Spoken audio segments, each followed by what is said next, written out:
Hi ಸ್ನೇಹಿತರೆ, welcome to Windows Veg Kitchen. ನೋಡಿ, ನಾನಿವತ್ತು ನಮ್ಮ ಟೆರೆಸ್ ಗಾರ್ಡನಲ್ಲಿ ಸೊಪ್ಪುಗಳು ಹಾಕಿದ್ದೇನೆ. ಯಾವ್ಯಾವ ಸೊಪ್ಪು ಅಂತ ನೀವೇ ಹೇಳಿ ನೋಡೋಣ.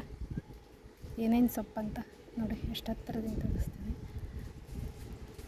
ನಮ್ಮ ಕಿಚನಿಗೆ ಬೇಕಾದಂಥ ಎಲ್ಲ ಸೊಪ್ಪುಗಳು ಹಾಕಿದ್ದೀನಿ. ಆದರೆ ಇದು ಯಾವ ಸೊಪ್ಪು ಅಂತ ನೀವೇ ಹೇಳಿ, ಏನೇನು ಗಿಡ ಇದೆ ಅಂತ ಹೇಳಿ ನೋಡೋಣ.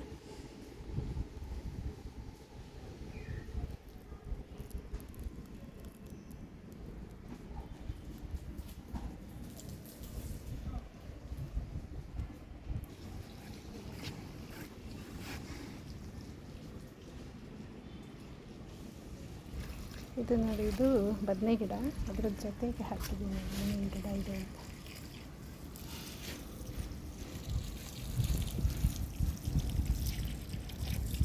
ಆಲ್ಮೋಸ್ಟ್ ನಾನೆಲ್ಲ ಸ್ನೇಹಿತರಿಗೂ ಎಲ್ಲ ಗಿಡಗಳ ಮಾಹಿತಿ ಇದೆ ಅಂದ್ಕೊಂಡಿದ್ದೀನಿ.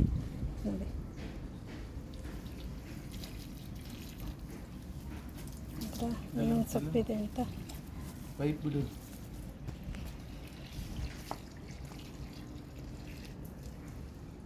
ನೋಡಿ, ಇವತ್ತು ನಾನು ಏನೇನು ಬೆಳೆದಿದೆ ಅಂತ ನಾನು ಹೇಳಲ್ಲ, ನೀವೇ ಕಮೆಂಟ್ಸಲ್ಲಿ ಹೇಳಿ ಏನೇನು ಸೊಪ್ಪಿದೆ ಅಂತ, ಓಕೆನಾ.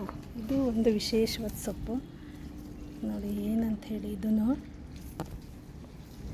ಮತ್ತು ಇಲ್ಲಿ ನೋಡಿ,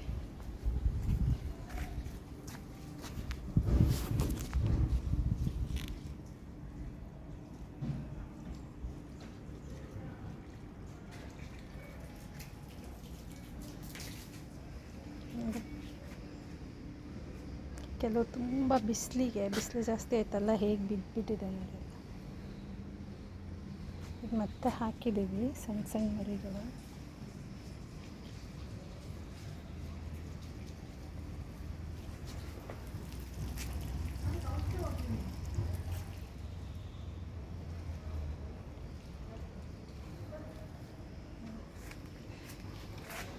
ನೀರು ಹಾಕಿರೋದಕ್ಕೆ ಎಲ್ಲ ಕೆಳಗೆ ಬಿದ್ದಿದೆ.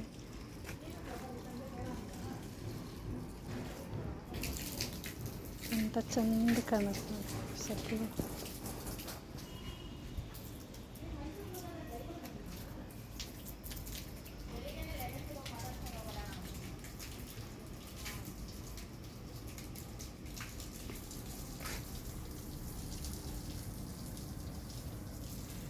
ಎಲ್ಲ ಆರೋಗ್ಯವಾದ ಸೊಪ್ಪುಗಳು.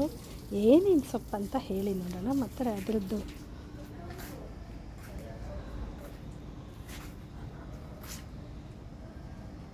ಇದು ಏನು ಗಿಡ ಇಡೋದು ಗೊತ್ತಾ? ಬದನೆ ಗಿಡ ನೋಡಿ. ಪುಟ್ಟ ಸಸಿ ಹಾಕಿದ್ದೆ, ಚೆನ್ನಾಗಿ ಬಂದಿದೆ. ಸುಮಾರು ಹಾಕಿದ್ದೆ ನೋಡಿ. ಇದರದ್ದು ಹಾಕಿದ್ದೀನಿ. ಸ್ನೇಹಿತರೆ, ಹೆಂಗಿದೆ ಅಂತ.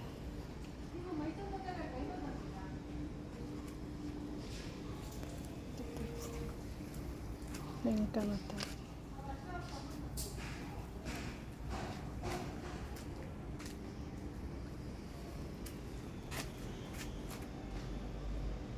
ಸೊಪ್ಪುಗಳು ಎಷ್ಟು ಚೆನ್ನಾಗಿ ಕಾಣ್ತಾ ಇದೆ ಅಂದರೆ ಖುಷಿ ಆಗುತ್ತೆ. ಬೆಂಗಳೂರಲ್ಲಿ ಈ ಥರದ ಒಂದು ದೃಶ್ಯಗಳು ಸಾಮಾನ್ಯ ಅಲ್ಲ ಅಲ್ವಾ?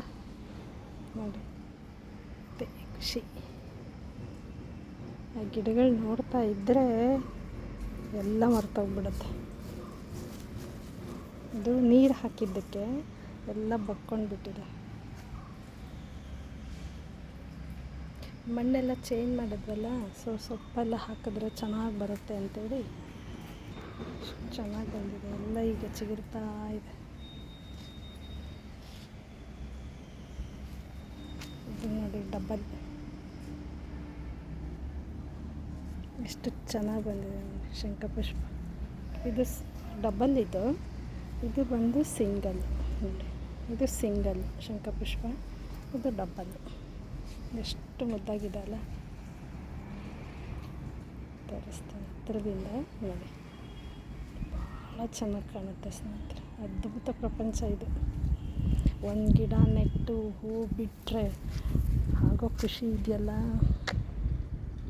ಇದು ಹರಳಿರೋದು ತೊಗೊಂಡೋಗಿ ಒಳಗಡೆ ವಾಸಲ್ಲಿ ಇಟ್ಟಿದ್ದೀನಿ ನೋಡಿ. ಇದೊಂದು ಕಲರ್ ಇದೆ. ಇದಂತೂ ಸದಾ ಬಿಡ್ತಿರುತ್ತೆ. ಇದು